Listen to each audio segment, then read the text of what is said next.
Hi splashers, welcome back to my channel Splash of Prudencia. My name is Prudence and today I'm excited to share with you a step-by-step tutorial on how I made this stylish crop top for my clients. So if you're also interested in learning how I created this matching straight palazzo pants, be sure to check out the link tutorial in the description box below. Don't forget to like and share this video and then subscribe for more tutorials, then hit the notification bell to stay updated.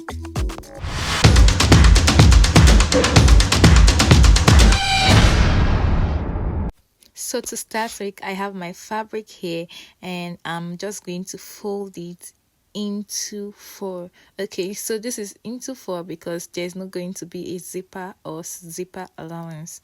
So this is me after I've folded this material into 4. So to start with, I have a length of 20 inches, so I'm just going to add 2 inches to make it 22 inches. So the 2 inches serves as my folding allowance. Okay, so I'm just going to go ahead and mark this out throughout this fabric. Okay, I'm just going to mark this out, and then after marking it out, I'm just going to go ahead to connect these lines together.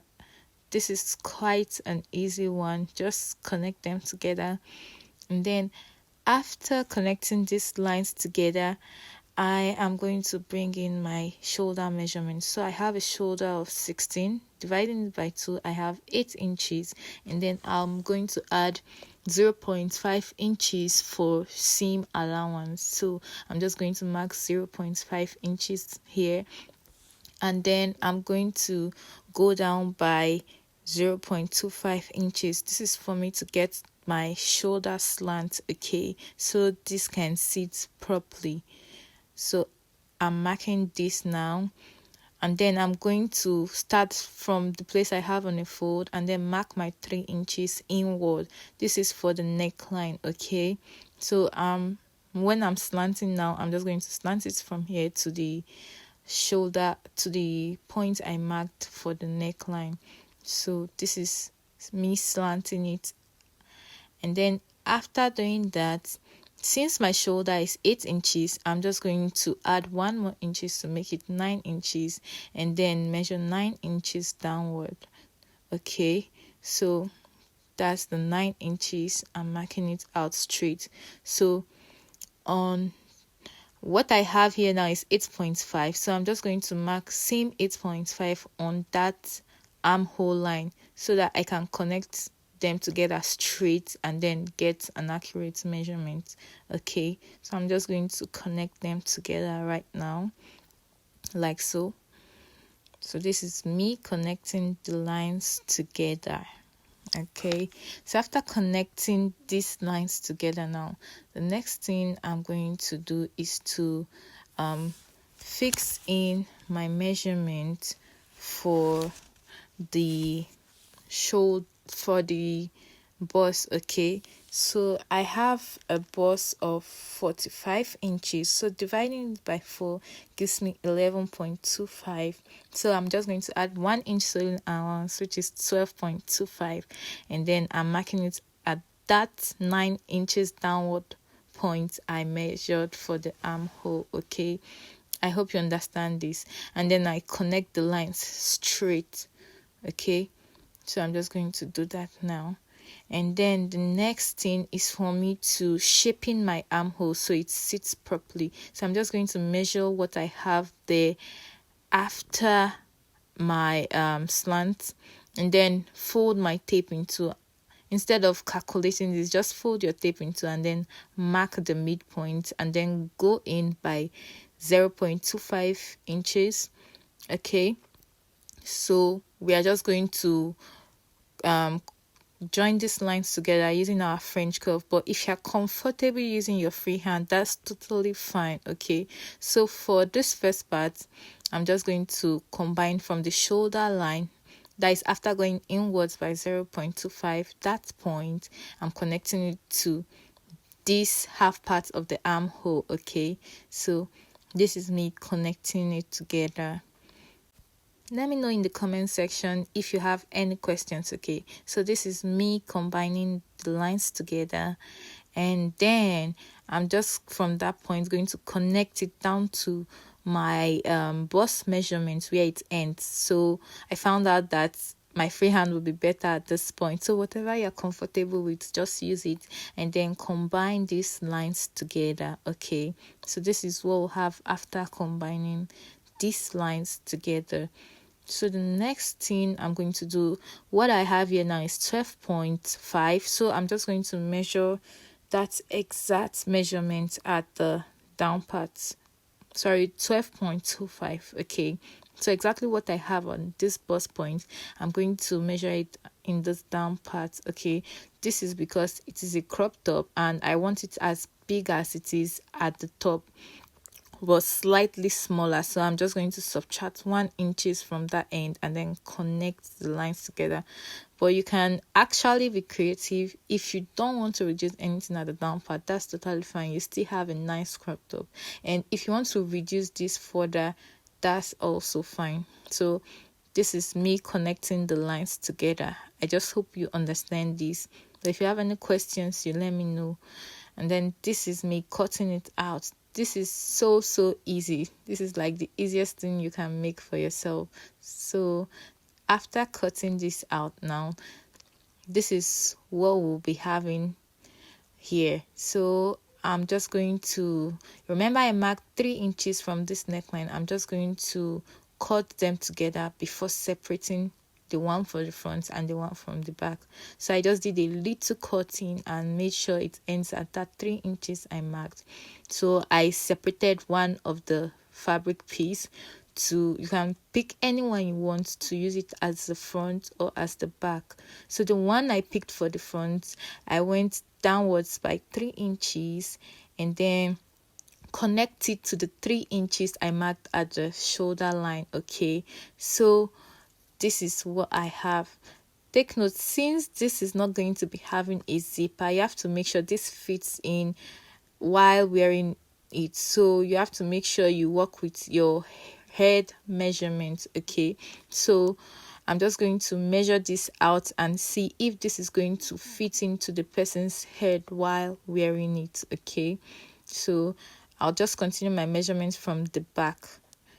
Okay, so if you find out that yours will not fit into the person's head, you just have to increase the neck. Okay, so here I found out it's not going to be enough, so I'm increasing the back neck and also the front neck. And you can also still crochet deck this even after joining your shoulders. Okay, so you increase it till it fits properly with the measurements you have for your head. Okay, so while reducing this, take note that you don't want to get past that 3 inches you measured from the shoulder line. You can increase the depth but not the width. So I'm also going to reduce this back. Okay, so maintaining that same 3 inches width. So this is what we have for the back. Okay, so I'm just going to go ahead and cross check again, because you don't want to hear complaints like, oh, this doesn't fit in and so on, because this is actually a simple top, so it shouldn't give issues.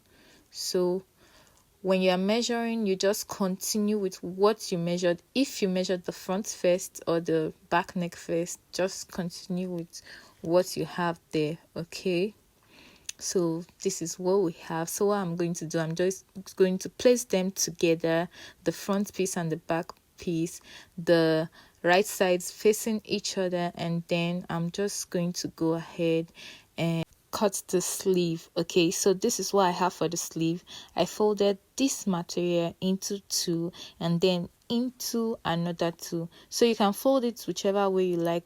Just make sure that you have this part on a fold. Okay, so these 4 pieces, counting them, so this will serve as the 2 hands. So I made this pattern. I have a video on how I made this pattern, so if you are interested in knowing how I made this sleeve pattern, I'll be leaving the video too also in the description box below, so you can watch it. So this hand is fine, but it doesn't have the amount of allowance I need, so I'm just going to be adding that.